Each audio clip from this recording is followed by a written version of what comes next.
મિત્રો, આજે આપણે એક એવી દિવ્ય કથા સાંભળવા જઈ રહ્યા છીએ જે માત્ર ભક્તિ, શ્રદ્ધા અને ચમત્કારોની સાક્ષી નથી, પણ એક એવા પરમાત્માની મહિમા દર્શાવે છે જેમણે પોતાના જીવનનો દરેક ક્ષણ માનવ કલ્યાણ માટે સમર્પિત કર્યો.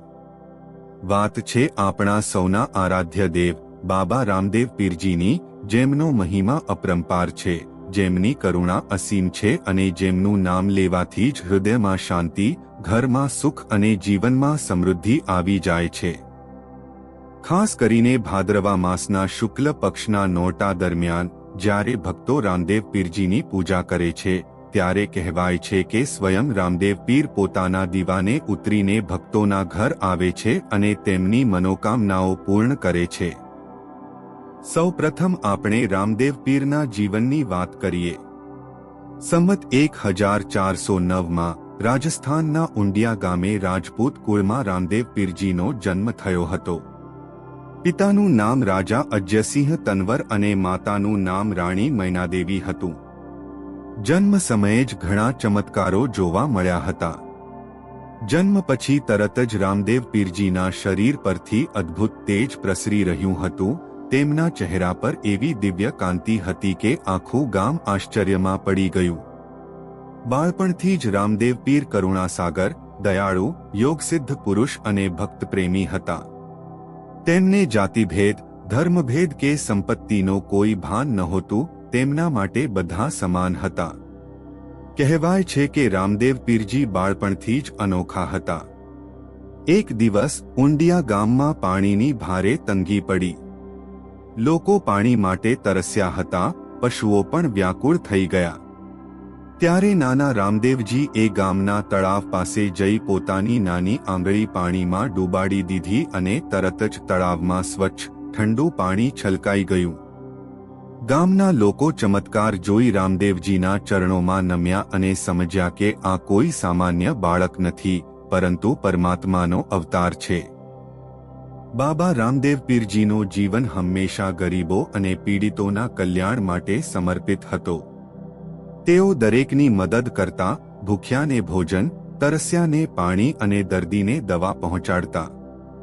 ધર્મ જાતિનો કોઈ ભેદ નહોતો, એટલા માટે જ આજે પણ હિન્દુ અને મુસ્લિમ બંને ભક્તો તેમને સમાન શ્રદ્ધાથી પૂજે છે.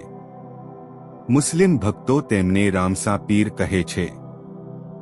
નોરતાની વાત કરીએ તો ભક્તો માટે આ દિવસો અત્યંત પવિત્ર છે. ભાદ્રવા માસના શુક્લ પક્ષની બીજથી લઈને દશમી સુધી રામદેવ પીરજીની વિશેષ પૂજા થાય છે. આ 9 દિવસના નોરતા દરમિયાન ભક્તો ઉપવાસ રાખે છે, દીવો પ્રગટાવે છે, મંદિરોમાં ભજન કીર્તન કરે છે અને જય રામા પીરના નાદથી ઘરગામ ધર્મમય બને છે. કહેવાય છે કે આ દિવસોમાં જે ભક્ત સાચા મનથી પૂજા કરે છે, તેમની દરેક મનોકામના પૂર્ણ થાય છે.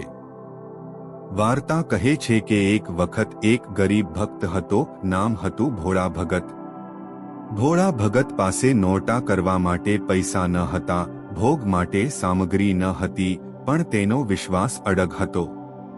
તેણે માટીનો નાનો દીવો પ્રગટાવ્યો અને આખી રાત રામદેવ પીરના ભજન કરતો રહ્યો. બીજા જ દિવસે સવારે ભોળા ભગતના આંગણામાં એક ચમત્કાર થયો. ત્યાં એક સોનાનો કળશ પ્રગટ્યો, જેમાં ધાન્ય, સોનું અને મીઠાઈ ભરેલી હતી. ભોળા ભગત રડી પડ્યો અને સમજ્યો કે આ તો પોતાના રામાપીરજીનો આશીર્વાદ છે. ત્યારથી લોકો માનવા લાગ્યા કે જે ભક્ત શ્રદ્ધાપૂર્વક નોરતા કરે છે, તેમના જીવનમાંથી દુઃખ અને દરિદ્રતા દૂર થઈ જાય છે.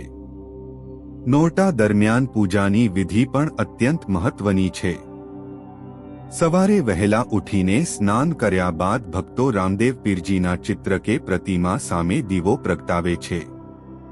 ત્યારબાદ ખીર, ખીચડી, તલ, ઘઉંના રોટલા અને દૂધનો ભોગ લગાવવામાં આવે છે. રાત્રે મંદિરોમાં ભજન, ગજરા, જાગરણ અને પાલના ઉજવણી થાય છે. ગામમાં મેળો લાગે છે અને ભક્તિની ગંગા વહે છે. એક પ્રસિદ્ધ કથા અનુસાર રામદેવ પીરજીના જીવન દરમિયાન 5 મુસ્લિમ ફકીરો તેમના દર્શન માટે આવ્યા હતા. જ્યારે ફકીરોએ તેમના ચમત્કારો જોયા, ત્યારે તેઓએ રામદેવજીના ચરણોમાં સમર્પિત થઈ પીર તરીકે માન આપ્યો. આથી જ તેમને રામદેવ પીર કહેવામાં આવે છે. આજ સુધી આ 5 ફકીરોની સમાધિઓ રામદેવરા મંદિરે રામદેવજીની બાજુમાં જ છે, જ્યાં ભક્તો એકસાથે પ્રાર્થના કરે છે.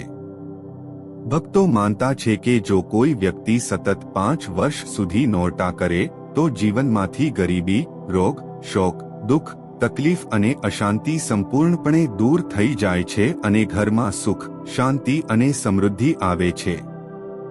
આ સમયમાં ખાસ કરીને જય રામાપીર, રામાપીર, રામાપીરના જાપથી મન, શરીર અને આત્મા શુદ્ધ થાય છે.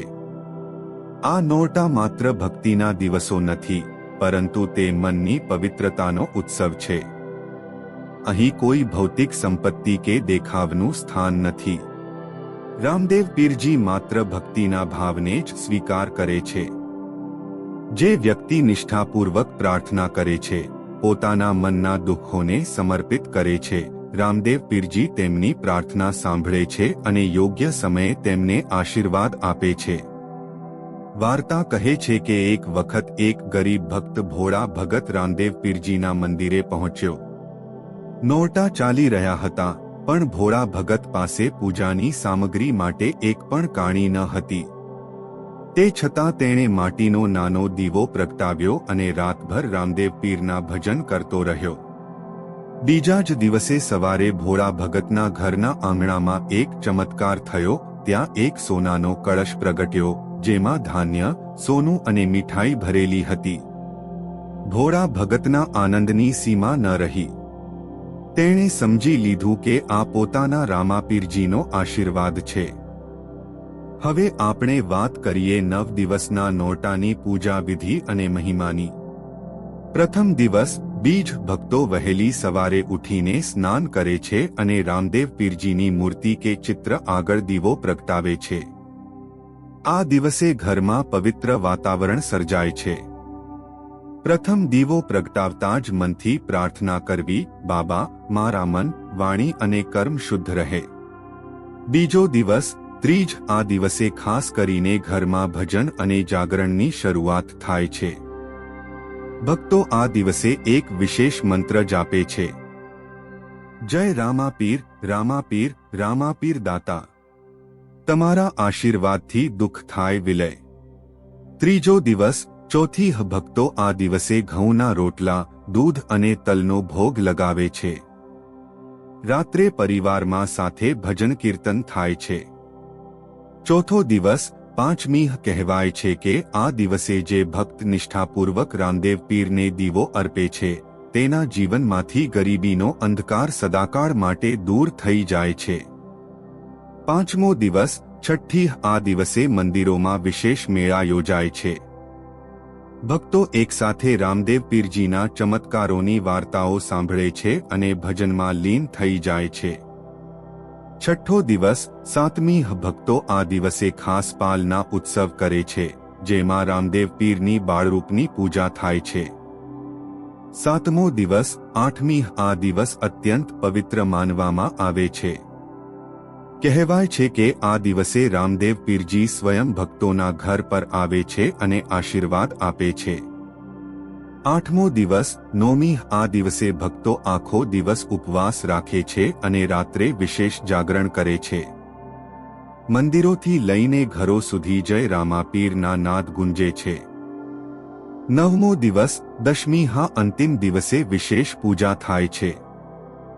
ભક્તો પ્રાર્થના કરે છે કે તેમના જીવનમાંથી બધા દુઃખ, દરિદ્રતા અને અશાંતિ સદાકાળ માટે દૂર થાય. આ 9 દિવસના નોરતા પૂરા કર્યા બાદ ભક્તોના જીવનમાં અદ્ભુત પરિવર્તન આવે છે. કહેવાય છે કે જે વ્યક્તિ સતત 5 વર્ષ સુધી નોરતા કરે, તેના જીવનમાં. વાર્તા કહે છે કે એક વખત એક ગરીબ ભક્ત ભોળા ભગત રામદેવ પીરજીના મંદિરે પહોંચ્યો. નોરતા ચાલી રહ્યા હતા, પણ ભોળા ભગત પાસે પૂજાની સામગ્રી માટે એક પણ કાણી ન હતી. તે છતાં તેણે માટીનો નાનો દીવો પ્રગટાવ્યો અને રાતભર રામદેવ પીરના ભજન કરતો રહ્યો. બીજા જ દિવસે સવારે ભોળા ભગતના ઘરના આંગણામાં એક ચમત્કાર થયો. ત્યાં એક સોનાનો કળશ પ્રગટ્યો, જેમાં ધાન્ય, સોનું અને મીઠાઈ ભરેલી હતી. ભોળા ભગતના આનંદની સીમા ન રહી. તેણે સમજી લીધું કે આ પોતાના રામાપીરજીનો આશીર્વાદ છે. હવે આપણે વાત કરીએ 9 દિવસના નોરતાની પૂજા વિધિ અને મહિમાની. પ્રથમ દિવસ બીજ. ભક્તો વહેલી સવારે ઉઠીને સ્નાન કરે છે અને રામદેવ પીરજીની મૂર્તિ કે ચિત્ર આગળ દીવો પ્રગટાવે છે. આ દિવસે ઘરમાં પવિત્ર વાતાવરણ સર્જાય છે. પ્રથમ દીવો પ્રગટાવતા જ મનથી પ્રાર્થના કરવી, બાબા, મારા મન, વાણી અને કર્મ શુદ્ધ રહે. બીજો દિવસ ત્રીજ. આ દિવસે ખાસ કરીને ઘરમાં ભજન અને જાગરણની શરૂઆત થાય છે. ભક્તો આ દિવસે એક વિશેષ મંત્ર જાપે છે. જય રામાપીર, રામાપીર, રામાપીર દાતા. તમારા આશીર્વાદથી દુઃખ થાય વિલય. ત્રીજો દિવસ ચોથી. ભક્તો આ દિવસે ઘઉંના રોટલા, દૂધ અને તલનો ભોગ લગાવે છે. રાત્રે પરિવારમાં સાથે ભજન કીર્તન થાય છે.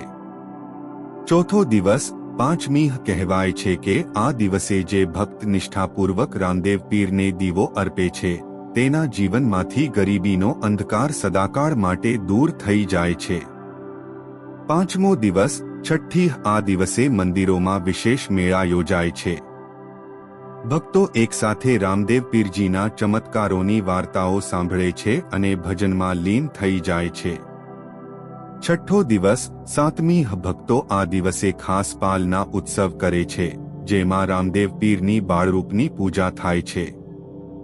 સાતમો દિવસ આઠમી. આ દિવસ અત્યંત પવિત્ર માનવામાં આવે છે.